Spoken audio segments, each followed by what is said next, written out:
ठीक है।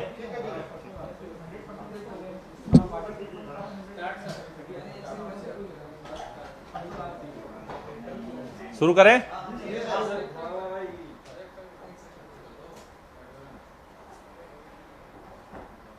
दिल्ली के अंदर दिवाली के बाद से प्रदूषण का स्तर लगातार बढ़ रहा था। आज प्रदूषण के स्तर में थोड़ा सा सुधार हुआ है, लेकिन अभी भी वो वेरी पुअर की कैटेगरी में है। दिल्ली में दिवाली के बाद जो प्रदूषण बढ़ा, उसमें मुख्य तौर पर दो सोर्सेज का उसमें रोल रहा। पहला, दिवाली के दिन पटाखे जो जलाए गए, पटाखे के धुएं ने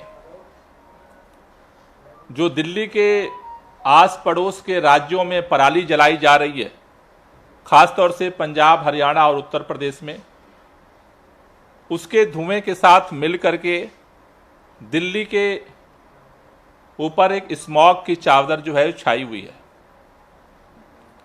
अभी भी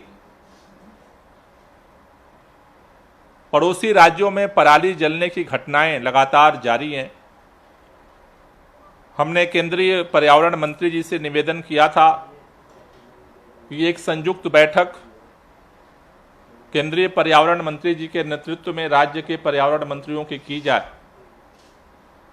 मुझे उम्मीद है कि जल्द ही केंद्र सरकार इस पर निर्णय लेगी, जिससे बाहर से जो पराली का पोल्यूशन दिल्ली के अंदर आ रहा है उसे कम किया जा सके। लेकिन दिल्ली के अंदर का जो पोल्यूशन है उसको कैसे हम और कर सकते हैं, जो हमारे हाथ में है। उसके लिए आज हमने दिल्ली के अलग अलग विभागों की संयुक्त बैठक की है, जिसमें दिल्ली सरकार के सभी विभाग, एमसीडी के सभी नॉर्थ, साउथ, ईस्ट एमसीडी के सभी विभागों के अधिकारीगण, डीडीए के अलग अलग विभागों के प्रतिनिधियों के अधिकारियों के साथ आज हमने बैठक की, जिसमें मुख्य तौर पर हमने 5 निर्णय लिए, जिससे कि हम दिल्ली के अंदर जो पोल्यूशन को कम करने की जो लड़ाई है उसे और गहरा कर सकें और उसे तेज कर सकें। दिल्ली के अंदर से जो पोल्यूशन पैदा होता है उसमें मुख्य तौर पर डस्ट पोल्यूशन यानी कि धूल के कणों से पोल्यूशन पैदा होता है। दूसरा, व्हीकल पोल्यूशन जो गाड़ियों के धुओं से पैदा होता है। तीसरा, जगह जगह जो कूड़े ओपन में जलाए जाते हैं, पत्तियां जलाई जाती हैं, ओपन जो बर्निंग होती है उससे पोल्यूशन बढ़ता है। और दिल्ली के अंदर जो पराली होती है अगर वो जलती है तो उससे पोल्यूशन बढ़ता है। मुख्य तौर पर ये 4 सोर्स हैं जो दिल्ली के अंदर के पोल्यूशन को बढ़ाते हैं। आज हमने जो निर्णय लिया है कि बाहर से जो पराली जल रही है उससे तो हम अभी नहीं रोक पा रहे हैं, लेकिन दिल्ली के अंदर जो जगह जगह ओपन बर्निंग है उसको रोकने के लिए पूरे दिल्ली के अंदर 11 नवंबर से 11 दिसंबर तक 1 महीने का ये सघन एंटी ओपन बर्निंग कैंपेन हम लॉन्च कर रहे हैं। इसके लिए अलग अलग 10 विभागों को ये जिम्मेदारी दी गई है, जो अपने टीमों को गठित करके और इस अभियान का हिस्सा बनेंगे। ये संयुक्त अभियान होगा जिसमें डीपीसीसी, ईडीएमसी, रेवेन्यू विभाग, DDA, north DMC, SDMC, development department, DSIDC, irrigation flood department और डीसीबी, ये 10 विभाग जो है मिल करके इस अभियान को चलाएंगे। दिल्ली के अंदर कहीं भी अगर कूड़ा जल रहा है, ओपन बर्निंग हो रही है, तो इसको कंट्रोल करने के लिए काम करेंगे। अभी इसके लिए जो डिपार्टमेंट ने अभी जो हमें रिपोर्ट दी है, टोटल इन 10 विभागों ने मिला करके 550 टीमों को गठित किया गया है। ये जो 550 टीमें हैं ये डे और नाइट में डिवाइड होंगी। डे में 304 टीमें काम करेंगी अलग अलग हिस्सों में दिल्ली के, और नाइट में 246 टीमें पेट्रोलिंग पे रहेंगी, जो इस तरह के ओपन बर्निंग के जो केसेज हैं उनको कंट्रोल करने के लिए काम करेंगी।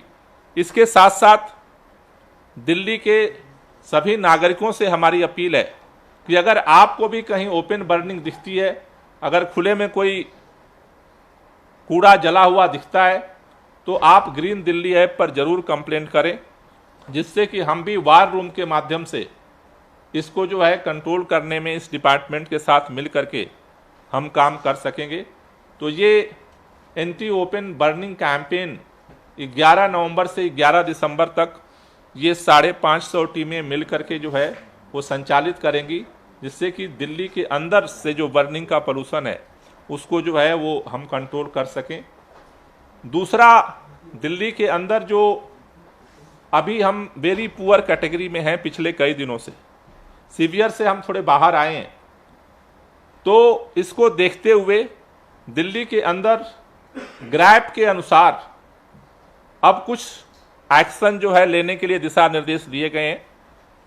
दिल्ली के अंदर डीजल जनरेटर जो सेट हैं उसे अब बंद किया जाएगा। इसके लिए डीपीसीसी और पुलिस को डायरेक्शन दिया गया है, वो कल तक अपना एक्शन प्लान बना करके सबमिट करेंगे। दूसरा, जो पार्किंग फीस है उसे बढ़ाने के लिए ग्रैब के तहत डायरेक्शन एमसीडी को दिया गया है। मेट्रो और बस की फ्रीक्वेंसी बढ़ाने के लिए डायरेक्शन मेट्रो और ट्रांसपोर्ट डिपार्टमेंट को दिया गया है। कोल भट्टियां जो जलती हैं जो कोयले से, उनको बंद करने के लिए एमसीडी को डायरेक्शन दिया गया है।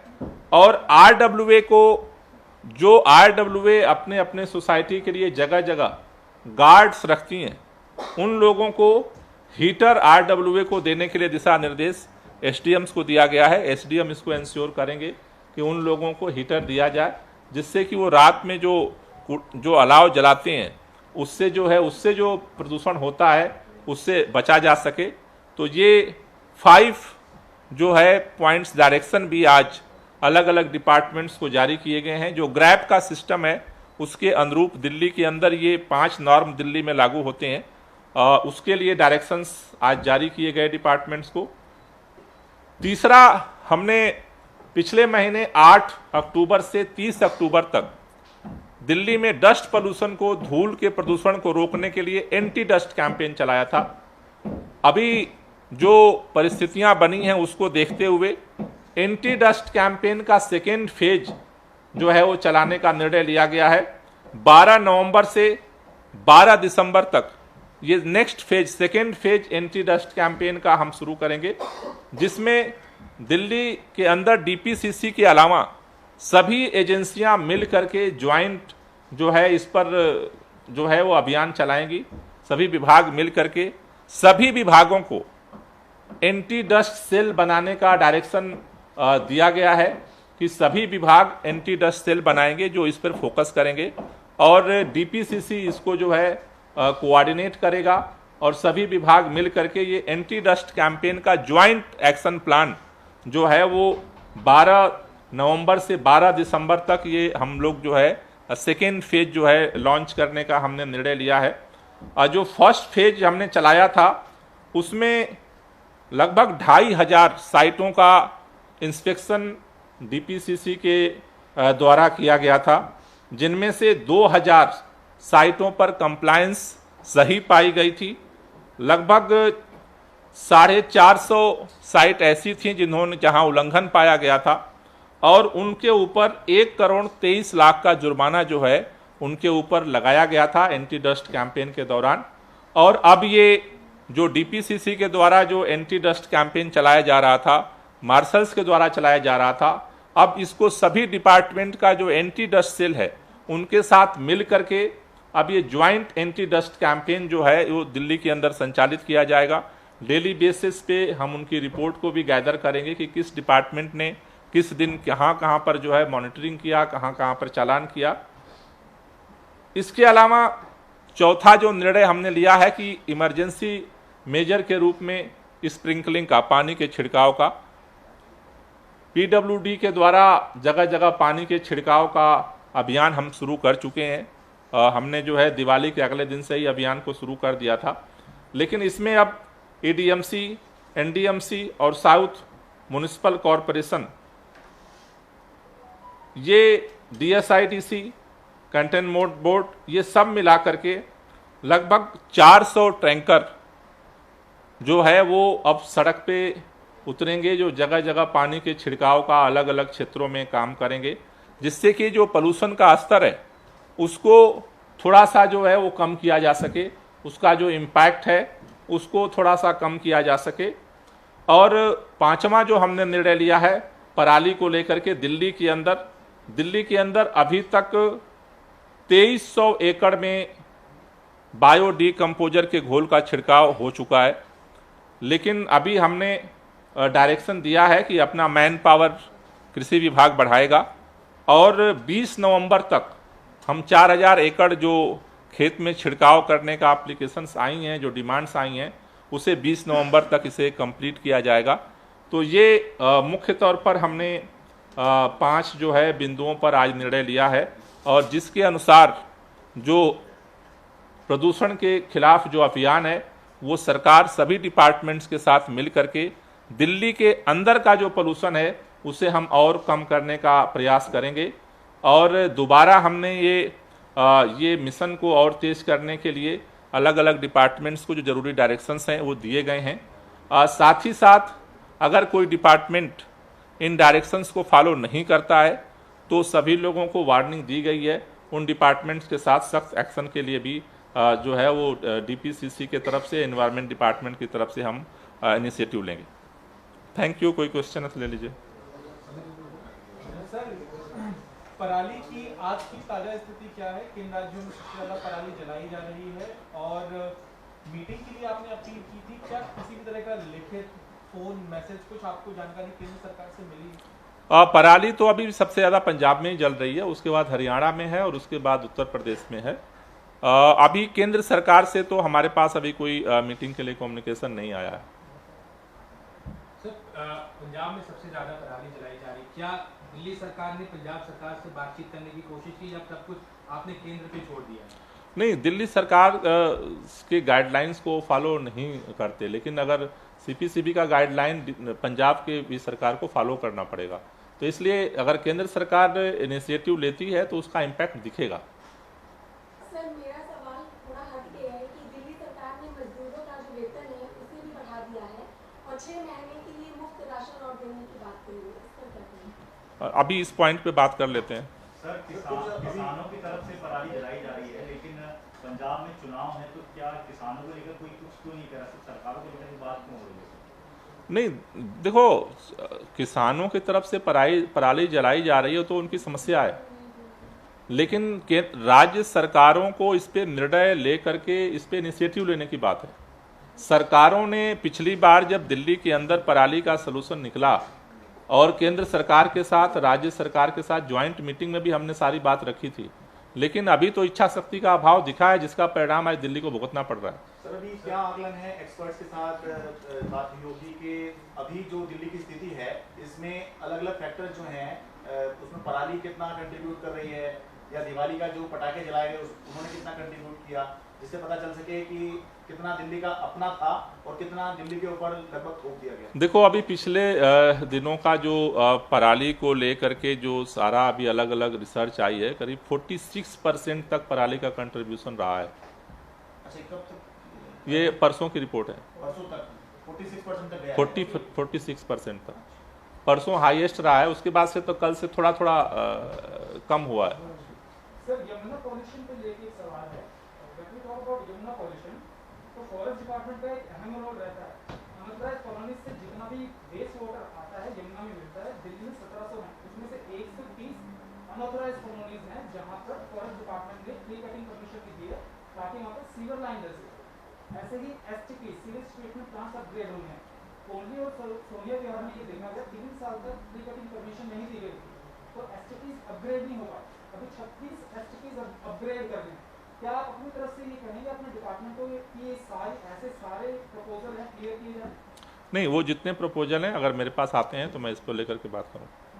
सर अभी आपने एक्सपर्ट से जो मुलाकात की, क्या इंटीमेशन है सर, कब तक स्थिति बेहतर हो सकती है? देखिए, दो सिचुएशंस अभी प्रेडिक्ट की जा रही हैं। एक तो ये कि पराली जलना कम हो जाए, या दूसरा जो हवा का रुख है वो चेंज हो जाए। अगर हवा का रुख चेंज हो जाता है तो आज जो इम्पैक्ट है पराली का वो दिल्ली के ऊपर नहीं होगा। अभी उत्तरी हवा होने की वजह से पराली भी तेजी के साथ जल रही है और हवा भी उसको लेकर के दिल्ली आ रही है। तो ये दो प्रेडिक्शन है कि या तो हवा का रुख चेंज हो जाए तो उसका इम्पैक्ट कम हो जाएगा, या फिर पराली का जलना कम हो जाए। तो फिर दिल्ली का जो सिचुएशन है वो हम फिर इस स्थिति में होंगे कि हम जो 30 अक्टूबर की स्थिति में थे, एक हफ्ते पहले जो स्थिति थी, उस तरफ हम पहुंच सकते हैं। कब तक हो सकता है, कोई टाइमलाइन है आईएमडी की तरफ से? अब ये तो केंद्र सरकार एक तो या तो मीटिंग बुलाए तो राज्य सरकार कोई टाइमलाइन हमें दे। हवा का रुख कब चेंज होगा ये तो कहना मुश्किल है। गोपाल जी, ये पराली लेट से इस बार जलना शुरू हुआ है पंजाब में, ये कहा जा रहा है अक्टूबर में बारिश की वजह से लेट से जलना शुरू हुआ। क्या ये प्रदूषण का स्तर इसी तरह से ज्यादा समय तक बना रहेगा? पराली जलने में कितना समय लगेगा? राज्य सरकार से कुछ संपर्क हुआ है इस पे? कब तक ये स्थिति उधर से सामान्य हो सकती? नहीं, देखो, अभी तक जैसा मैं इसीलिए कह रहा हूं कि केंद्र सरकार से हम यही निवेदन कर रहे हैं कि एक इमरजेंसी मीटिंग बुलाने की ज़रूरत है, जिससे कि इन सारी स्थितियों को आधिकारिक रूप से जो है वो स्पष्ट हो सके। क्योंकि जिससे कि कहाँ पर क्या सिचुएशन है, क्या आकलन है, वो हर राज्य का डीपीसीसी का आकलन क्या है, इसीलिए हम चाह रहे हैं कि एक इमरजेंसी मीटिंग हो जिससे कि स्पष्टता बन सके। जहाँ तक आप कह रहे हो कि देखो पराली देर से जल रही है, लेकिन बुआई भी होनी है, तो इसलिए तेजी के साथ जो है ना, तेजी के साथ पराली जलने की घटनाएं बढ़ रही हैं। तो अगर सामान्य सिचुएशन में देखें तो तेजी के साथ किसान को अपने खेत को तैयार करना है, तो वो भी मतलब जल्दबाजी में है। लेकिन अगर हवा का रुख चेंज होता है तो जल्दी इसका इम्पैक्ट जो है वो दिख सकता है। सर, नासा से जो आप लोग इमेज दिखाते हैं कि इतनी जगह बर्निंग का ये प्रॉब्लम आ रहा है, क्या उसमें कुछ ट्रेंड नजर आ रहा है कम होते हुए या ज्यादा? थोड़ा सा कम हुआ है, थोड़ा सा कम हुआ है, जिसकी वजह से अभी हम जो गंभीर सिचुएशन में थे उससे थोड़ा सा अगर एक्यूआई का स्तर देखें तो थोड़ा सा जो है बदला है।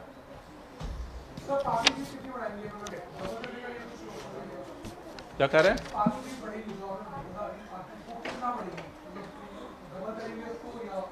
ये अभी एडीएमसी तय करके आपको बताएंगे। सर, एक छोटा सवाल और लीजिए प्लीज। ग्रैब के अनुसार आपने बताया कि अलग अलग कदम उठाए जाएंगे। दिल्ली में जब पोल्यूशन बहुत ज्यादा बढ़ जाता है, निर्माण कार्य पर भी रोक लगा सबसे पहले कंस्ट्रक्शन बैन वही बैन होता है। ऐसा तो दिल्ली में नजर नहीं आ रहा है, क्या ऐसा कुछ है अभी? नहीं, अभी जो है कंस्ट्रक्शन बंद जैसे अभी वेरी पुअर कैटेगरी में है, तो अभी कंस्ट्रक्शन बंद करने के लिए डायरेक्शंस अभी जो ग्रैब है उसके अनुसार अभी वो सिचुएशन नहीं है। अगर सिचुएशन आती है तो फिर उस पर हम काम करेंगे। Thank you.